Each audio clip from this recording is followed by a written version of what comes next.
सिद्धेभ्यः ओम नमः सिद्धेभ्यः। अहिंसा परमो धर्म की, आचार्य गुरुवर श्री कुंद कुंद भगवान की, आचार्य गुरुवर श्री ज्ञान सागर मुनि महाराज की। और दूसरी बात है, जो सामने जनता बैठी है उनके सामने आप आवाज़ आएंगे तो आपको कैसा लगेगा बताओ। आपको नीचे बिठवा दो और उनको आपके सामने पूरा कार्यक्रम वो आपके सामने खड़े होंगे तो आपको क्या होगा। इसलिए माइक पर जो बोलते हैं वो बहुत सावधानी रखिए। आप यदि नहीं बुलाते तो ये नहीं आते ऊपर। हाँ, फिर भी हम नहीं कहने वाले थे, लेकिन फिर भी कहना अच्छा माना जाता है। अवगत हो जाए, दूसरों को भी ज्ञान हो जाए।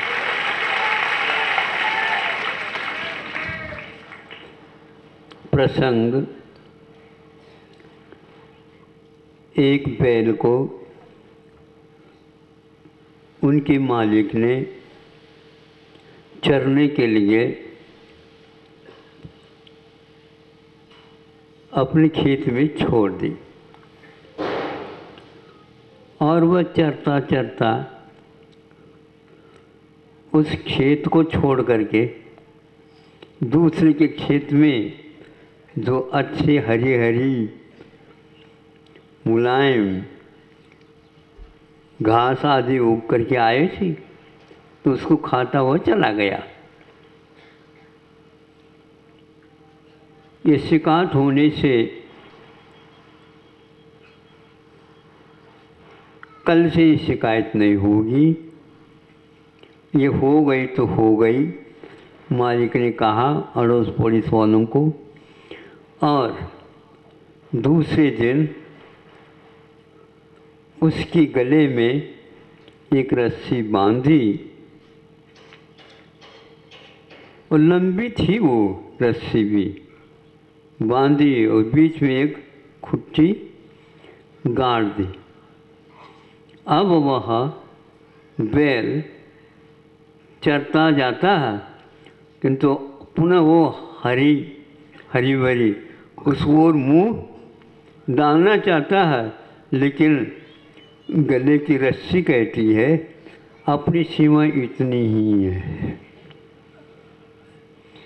अब सीमा का झगड़ा चल रहा है ना बहुत दिन से, चीन का भी और भारत का भी ये सीमा निर्धारण।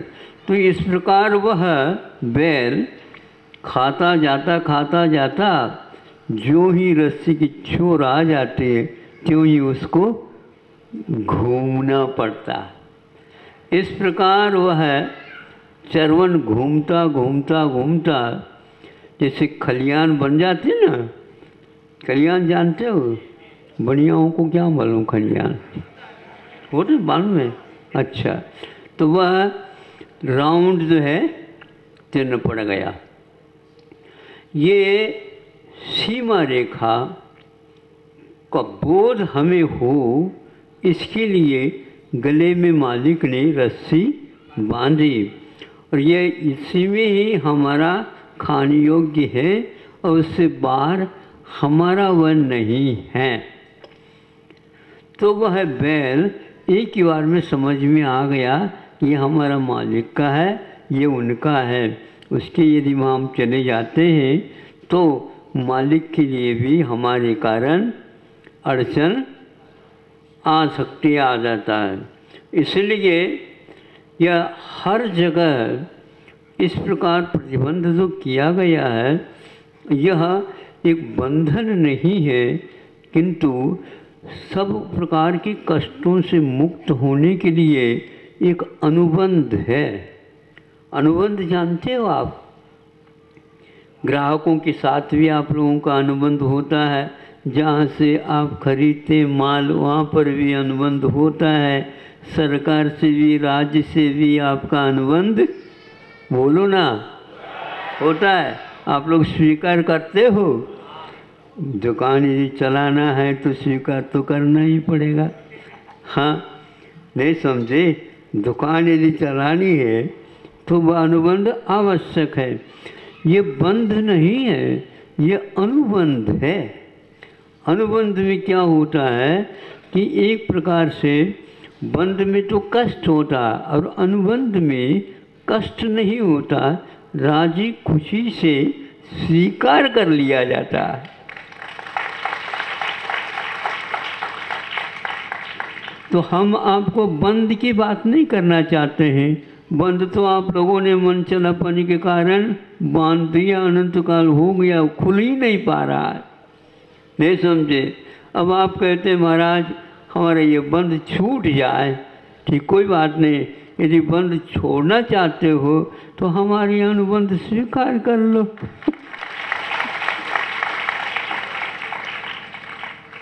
यदि अच्छा लगा तो स्वीकार कर लो, यदि अच्छा लगा नहीं लगा तो हमें तो बुरा नहीं लगेगा, लेकिन ये लगेगा देखो इनका अभी भाग्य बंद का छूटना है ही नहीं।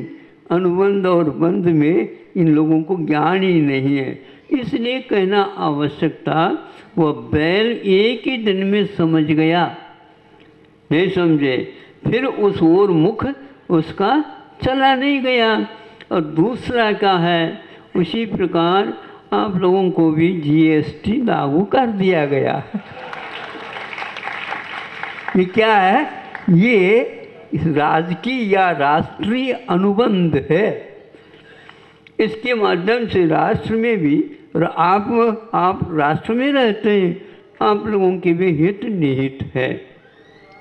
ये सब जगह आप जब स्वीकार करते हैं तो धार्मिक क्षेत्र में भी अनुबंध स्वीकार कर लेना चाहिए, जिसके द्वारा अनंतकालीन जो बंधन है उससे हम मुक्त हो सकते नहीं, अवश्य ही मुक्त होंगे।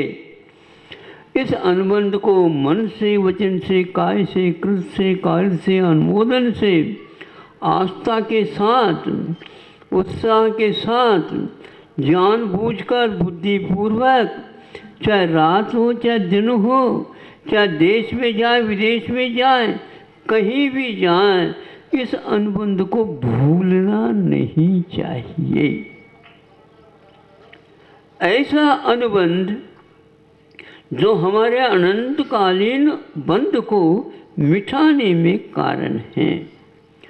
भारतीय संस्कृति के अनुसार इसको अनुबंध आचार संहिता के अंतर्गत लिया जाता है, क्योंकि आचार संहिता के माध्यम से ही हमारा विकास होना है और हमारा जो पतन हुआ है उस पतन की गति से ऊपर आने का एक अवसर हमें प्राप्त होता है। लेकिन ऊपर आने के लिए क्या होता है, सीढ़ियाँ लगाई जाती है। वो सीढ़ियाँ चढ़ना तो पड़ेगा, लेकिन वो सीढ़ियाँ एक एक चढ़ेंगे तो हम गर्त से ऊपर आएंगे। आप नीचे बैठना चाहते हो कि ऊपर, हैं? तो आ जाओ ना। एक अनुबंध है, नहीं समझे। तो आज यहाँ पर रामटेक में ये महोत्सव होने जा रहा है बताते हैं, और आप लोगों की यहाँ 4 वर्ष पूर्व में कुछ हुआ था बताते हैं। क्या हुआ था? दीक्षा महोत्सव हुआ था। अच्छा, तो उन लोगों ने तो अनुबंध स्वीकार कर लिया और आपने महोत्सव मना करके, दीक्षा महोत्सव मना करके बड़े हो गए। और यहाँ पर आने के उपरांत याद आ गया आपको, नहीं समझे? हाँ है, हाँ, तो वही तो हम कह रहे हैं। तो महाराज का संग आ गया तो अरे आज तो दीक्षा महोत्सव है, हाँ अनुबंध करो। वो उन लोगों ने हमेशा के लिए जीवन पर्यंत अनुबंध आज स्वीकार किया था शांतिनाथ भगवान के चरणों में।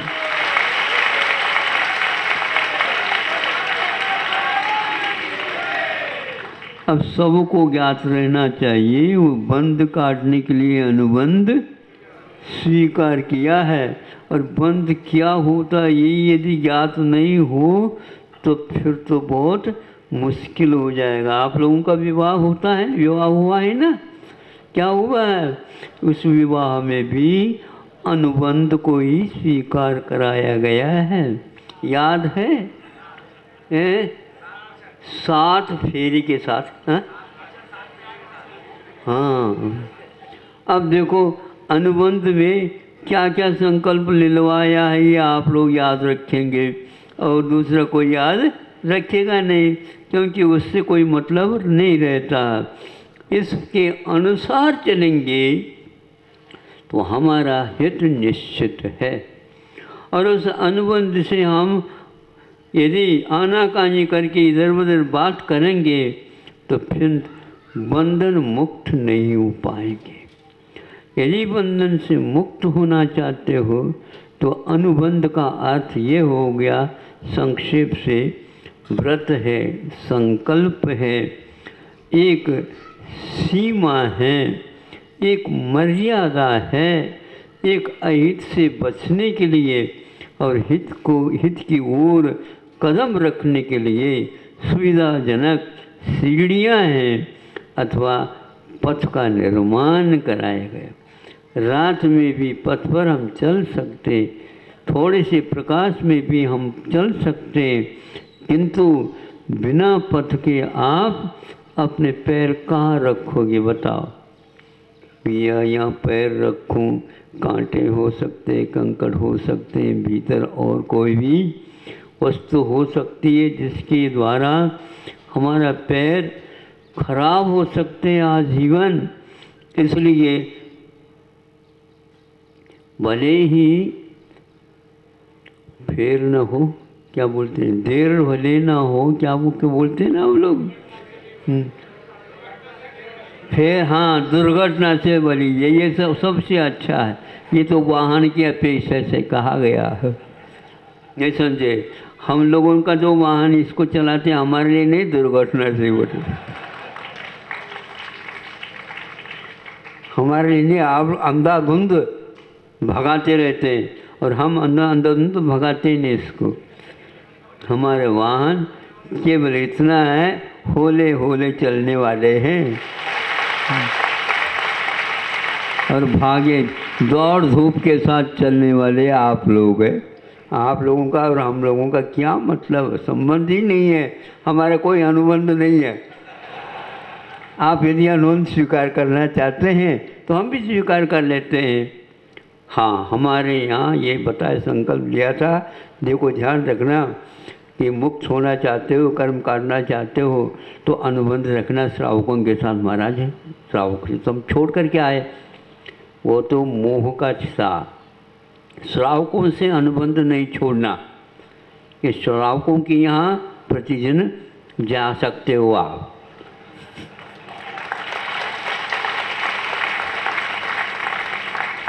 नहीं समझे? ये अनुबंध हमारे गुरु जी ने हम लोगों को बताया था, हमने याद रखा।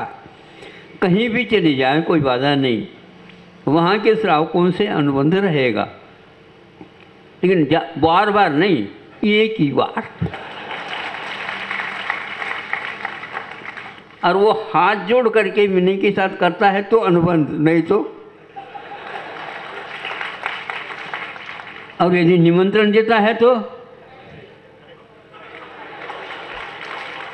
सुन रहे हो आप लोग, डायरेक्ट और इनडायरेक्ट निमंत्रण देने वालों नहीं देते। जब अनुबंधी हो गया फिर बुलाने की क्या आवश्यकता है? और आप नहीं भी बुलाए तो भी आपके आंगन तक तो वो आएगा, क्योंकि उसने अनुबंध को स्वीकार कर लिया। अब आप लोगों को संक्षेप से ये कहना चाहता हूँ, मध्याह्न में महाराजों का दीक्षा कल्याण होना है बताते हैं और व्यवस्थित कार्यक्रम होगा। नए नए महाराज आपके सामने अपने भाव व्यक्त करेंगे, वैसे भाव तो व्यक्त है ही, नहीं समझे? आजीवन के लिए उन्होंने इस संकल्प को स्थान लिया है, हमें इसी मार्ग से चलना है। इसलिए आप लोग सोच लो, बंध तो काटना है तो अनुबंध को स्वीकार करना है। जहाँ कहीं से भी आए हो वहाँ पर बता देना महाराज ने क्या कहा। बंध से मुक्त होने का एक ही मात्र उपाय है अनुबंध महाराज जी का स्वीकार। और आगामी काल में पुण्यबंध ऐसा करे जिसके द्वारा मोक्ष मार्ग हम पुनः प्राप्त कर सके। यह हमेशा हमेशा हमें ध्यान रखने योग्य है। जैसे आप लोग पूजन आदि पूर्ण करते हैं तो शास्त्राभ्यास हो, जिनपतिनुति, संगति, सर्वदारे बोलते हैं ना। शास्त्रों का अभ्यास हो, पठन पाठन हो और जिनेंद्र भगवान की स्तुति हो, संगति सज्जनों की हो, दोषवादी च मौनम, और जहाँ कहीं भी दोष नज़र आ गया वहाँ अपने मुख से कुछ नहीं कहते हुए उससे दूर हट जाए। किंतु कुछ लोगों को दोष दिखे तो उसकी अच्छी चर्चा में रस लेते हैं, फलस्वरूप वे दोष के ही भागी बन जाते हैं।